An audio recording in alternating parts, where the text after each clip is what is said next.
Congratulations, he's back, he's here, he's Zab.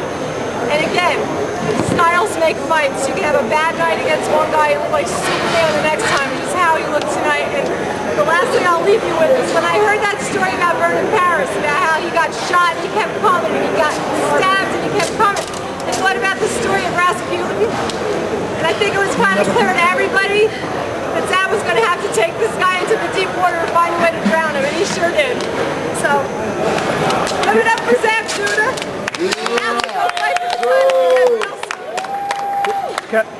Is the obvious move, since this is an IBF eliminator, I guess you'll be watching the Peterson-Khan fight. Is that? Yeah, we're also going to look at tapes of that Garcia fight tonight because I think he'd be right for the taping too, so you never know. But again, we'll let Zab speak for himself. Here's Zab, you want to make a speech? You want to answer questions? Tell me what you want to do. Yeah, first of all, I just want to thank my Lord and Savior, Jesus Christ, for blessing me with this beautiful win. Him giving me the strength and the power to go in there and fight my battle for me. You know, I prepared the temple, and he fought the fight for me. That's it.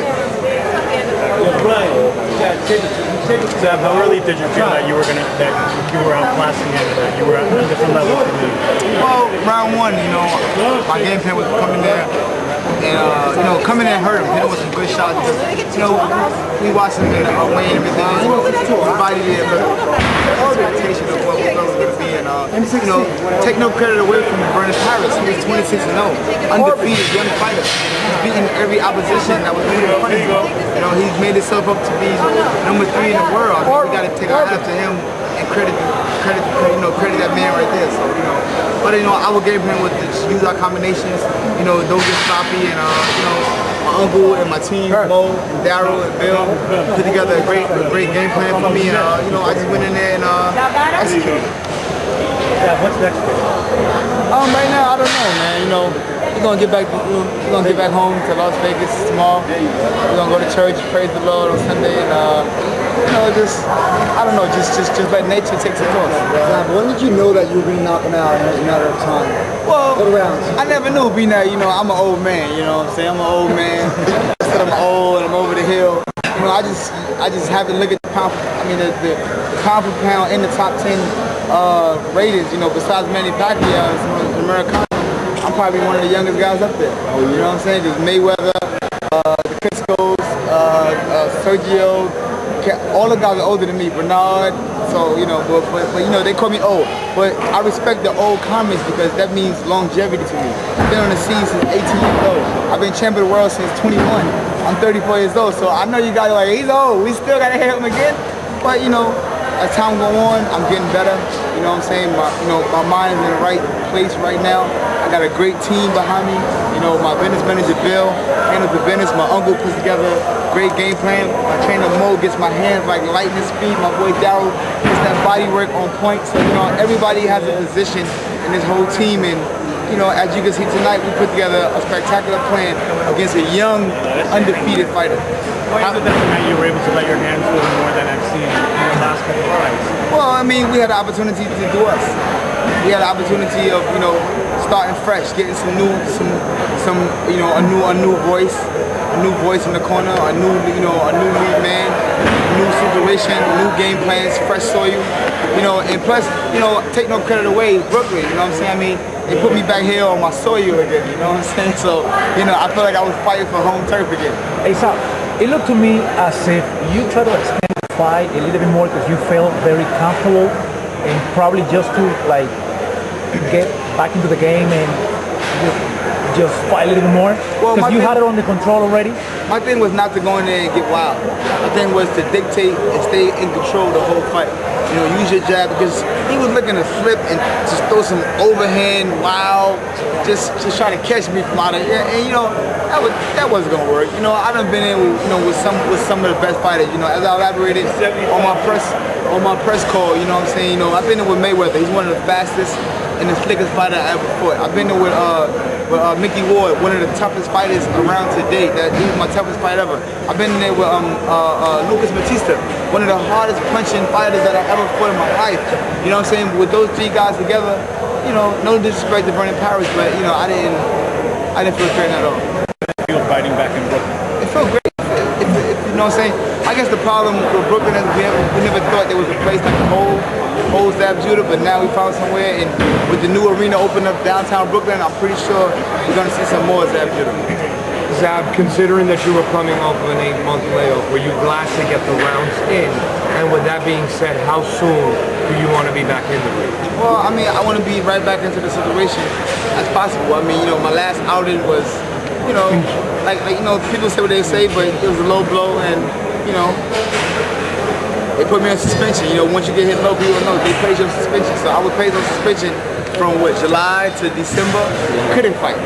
So then top of the year, as soon as we got an opportunity to fight, you know, January, February, March, we took it. You know what I'm saying? So, you know, if it wasn't for that situation, I would have been winning ahead and you know, got busy again. So how soon do you want to be back in the ring?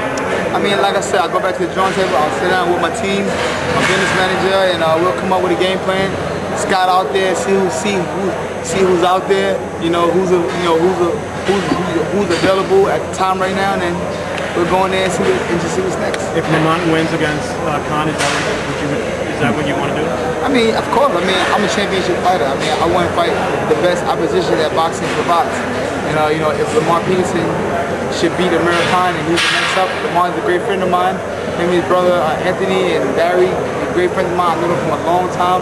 I used them when I fought Mayweather in the training camp. So we have a lot of experience with each other. And you know, if that should be the case, then yes, then we'll go in there and do what we got to do. Zab seemed to do a lot of talking in the ring. Can you share what he said? What was exactly? Well, he was using what I would call ignorancy. He was saying a lot of filthy words, a lot of foul mouth things. You know, trying to talk me out of my game. Once he seen that I wasn't going to stop coming at him, he tried to talk me out of my game. You know what I'm saying? And that didn't work. I mean, you know, yeah, he's from Detroit, tough city.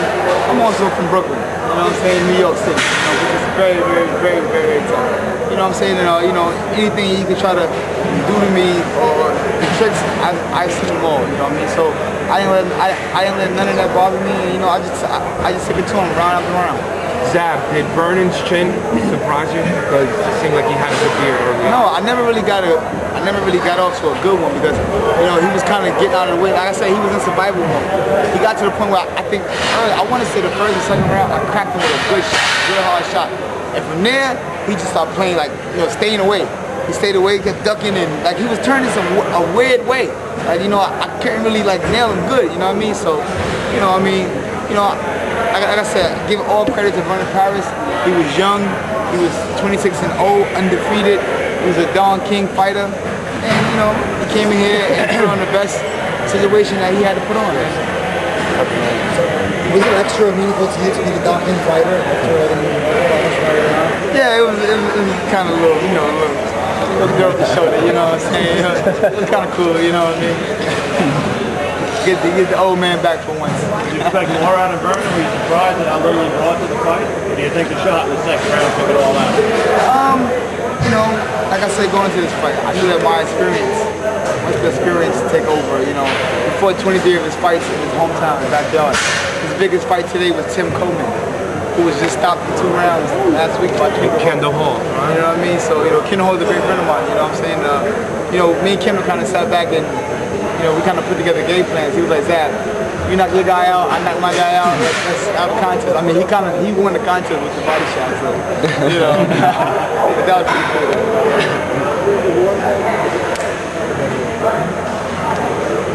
Zab, if Khan beats Peterson, what do you think the odds are of you getting that fight again? Do you think you want to fight someone else? If Khan should beat Peterson again, you know, I would hope that I would get my just respect and the rematch.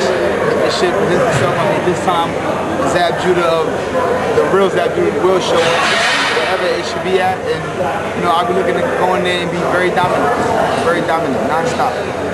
Khan did mention that it's going that the rematch with Peterson is going to be his last fight at 140. So more than likely the IBF title is going to be vacated.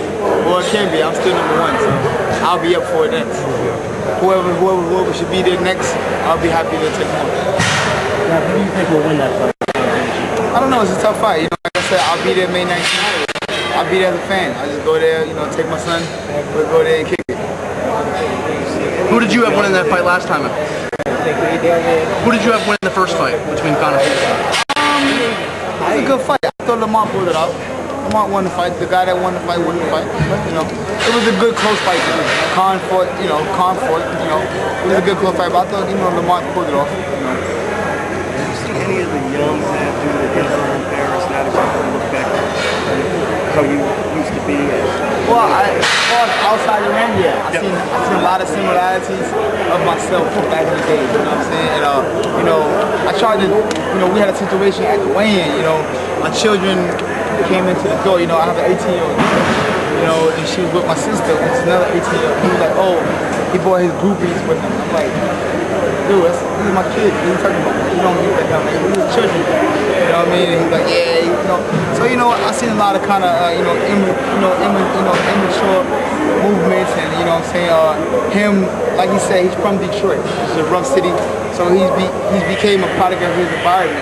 Same thing which I started to do back in the days. But hopefully, he's a Christian and God gets his life right and steer him in the right direction. Will you offer, now that it's over, will you offer words of encouragement? I would love to sit down and talk with him one-on-one. I would love to.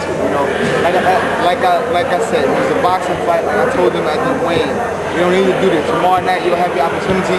May the best man win, and that's it. You know what I'm saying? Like I said, I won, fight's over, now we move on. If he would have won, the fight would have been over, we would have still moved on. So all of the harsh comments that, this is like, we're not in Iraq nowhere like that. Like, you gotta go outside and put your, get in the, nah, it's none of that. It's a boxing game. Prepare yourself, fight, you win, you lose, that's it. Keep going. Thank Get you, your Zab. check though. Congratulations. I hope he got his check though. You seem to have a great game plan tonight going forward. Will you be using your uncle as your trainer? Or Well, it's the team right here, man. yeah, so this is the team going forward. I ain't never seen nobody trading a fresh can of milk for some spoiled milk. I ain't never seen that, you know what I'm saying? Did this team work more on offense?